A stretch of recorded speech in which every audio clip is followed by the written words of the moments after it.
What kind of tree is this? It looks like a Magnolia stellata. Stellata is Latin for star-like. Not only do the individual flowers look like stars, they look like a constellation of stars floating above you. The reason I asked what kind of tree this is because the flowers are supposed to be yellow.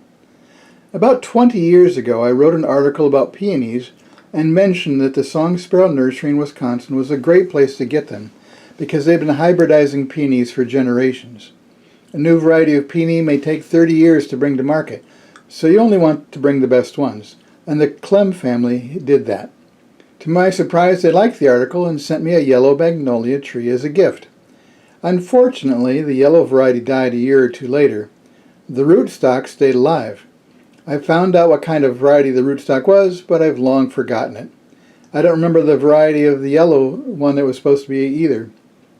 Last summer I decided to cut this tree down because in the past 20 or so years it had only one or two flowers in some years.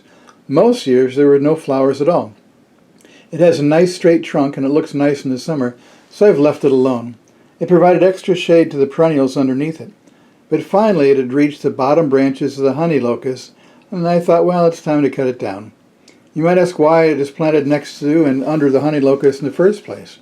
Well, star magnolias are supposed to only grow as large as shrubs or small trees to a maximum of around 8 or 10 feet tall. I could prune it to make it shorter if I needed to, and grafted plants often stay smaller.